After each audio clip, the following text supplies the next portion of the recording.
I'm on my way to go see the movie, and then I will give you a review after I've read the book, Harriet Tubman by David Adler. Hope you enjoy my review as well as my reading of the book. Let's get into it.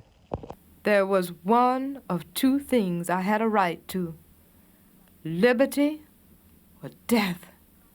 Welcome to today's episode of Reading with Dr. Liz, a picture book of Harriet Tubman by David A. Adler. Harriet Tubman was born in 1820 or 1821 on a large plantation in Dorchester County, Maryland.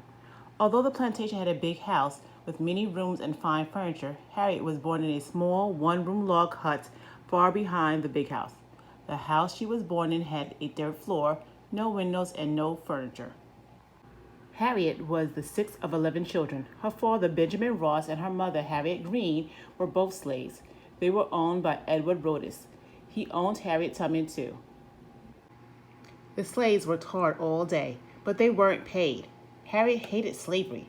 She was wild and often beaten. She was not willing to do as she was told. One time, when Harriet was hired out to work for someone else, she saw a bowl filled with lumps of sugar. She said later, "Now you know, I never had anything good, no sweet, no sugar, and that sugar right by me did look so nice." She took one lump from the bowl. Harriet's mistress, Miss Susan, saw her take it and chased after her with a whip. Harriet ran from the house and hid with the pigs. She ate potato peelings and other scraps until she was so hungry she had to go back. When she did, she was whipped again and again. Edward Brodess sold lumber, apples, wheat, and corn that grew on his plantation. Sometimes he took slaves he owned and sold them too, down the river to plantations farther south. Harriet saw two of her sisters taken away in chains. Harriet was afraid that one day she would also be sold. When Harriet was a young girl, abolitionists, people against slavery, were beginning to speak out and protest. Abolitionist newspapers were being published. Nat Turner, a young slave, knew how Moses had led the Israelites from slavery in Egypt. He hoped to lead his people out of slavery too, and in 1831 he started a rebellion. Slave owners, their wives, and their children were killed. Nat Turner and others were caught and hanged. Harriet dreamed that one day a true Moses would lead her to freedom. In 1835, Harriet came between a master and a slave who was running away. The master threw a metal weight at the runaway. It hit Harriet instead and almost killed her. Harriet had a deep cut in her forehead that never fully healed. For the next almost 8 years, Harriet suffered from severe headaches and sleeping spells, but she survived and thanked God for saving her. After the accident, she often prayed. In 1844, Harriet married John Tubman, a free man. They lived in his cabin near the Brodess plantation. Harriet was thinking about running away. She wanted John to join her, but he wouldn't. He said that if she ran off, he would tell her master and soon the patrollers, and the dogs would be after her. But Harriet made up her mind. She started planning her escape. Slaves often sang in the fields. The afternoon before Harriet ran off, she sang too, and in the words of her song was a message to other slaves. "When the chariot comes, I'm going to leave you. I'm bound for the promised land." For Harriet Tubman, the promised land was north. She would be free. Harriet escaped that night with 3 of her brothers.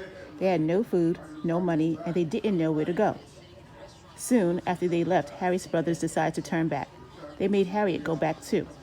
2 nights later, Harriet went off alone. "I had a right to liberty or death," she said after her escape.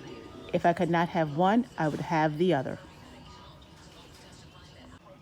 Harriet ran to the house of a white woman who had once offered to help her. The woman told Harriet which house to go to next. The people in the second house was traveling on what was known as the Underground Railroad. Each stop on the railroad was the house of someone who believed slavery was wrong and was willing to help runaway slaves find their way to freedom. Harriet Tubman was a free woman. She felt like a new person. She said later, "The sun came like God through the trees and over the fields, and I felt like I was in heaven."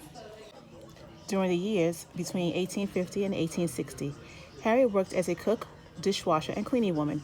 She used much of the money she earned to make 19 trips south to lead about 300 slaves to freedom. Many of them were her own relatives. Harriet took them from one safe house to the next. Sometimes she led them as far as Canada. She was a conductor on the Underground Railroad. At times, Harriet disguised herself as a weak old woman or as a man. She used songs as a secret code. When the runaways were hiding and it was safe to come out, she sang a joyful song. Hail, oh hail ye happy spirits. The runaway slaves always recognized Harriet's deep, husky voice. When slaves began their journey north with Harriet, she wouldn't let them turn back. When slaves were too scared to go on, Harriet pointed a gun at their heads and said, "You'll go on or you'll die." Years later, Harriet said proudly, "I never ran my train off the track. I never lost a passenger." Harriet was called Moses because she led her people out of slavery. There was a huge reward waiting for anyone who caught her, but no one ever did. In 1858, Harriet met John Brown, a leader in the movement to end slavery. He called her one of the best and bravest people in America. He called her General Tubman. In November 1860, Abraham Lincoln was elected president, and 11 southern states withdrew from the United States. They didn't want Lincoln, a man who hated slavery, as their leader. The war between the North and the South, the Civil War, began on April 12, 1861. During the war, Harriet Tubman worked as a nurse and a spy for the Northern Army. She went into enemy territory and led hundreds of slaves to freedom. She helped care for slaves who ran north during the fighting.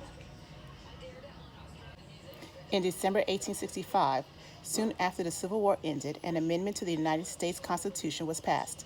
Slavery was no longer allowed in the United States. After the war, Harriet Tubman returned to her home in Auburn, New York. John Tubman had died in 1867. In 1869, Harriet married a former slave and soldier for the Northern Army, Nelson Davis. In Auburn, she went from house to house selling vegetables. Wherever she went, she was asked to tell about her adventures on the Underground Railroad. Harriet Tubman helped many former slaves who came to her in Auburn. She supported the suffragist movement, the fight for the right of women to vote in the United States. Harriet helped establish a home in Auburn for sick, poor, and homeless Black people. When she moved into that home in 1911, she was old and weak. "I can hear them bells a-ringing. I can hear the angels singing," she said. Soon after that, on March 10, 1913, she died. She was more than 90 years old. Harriet Tubman was a brave, courageous woman. She was admired and loved by the many people who knew her. She was a conductor on the railroad to freedom, Moses to her people. I enjoyed reading this book about Harriet Tubman as much as I enjoyed watching the movie. Both gave me more information and things to think about in terms of how brave a woman could be. I hope you enjoyed this reading.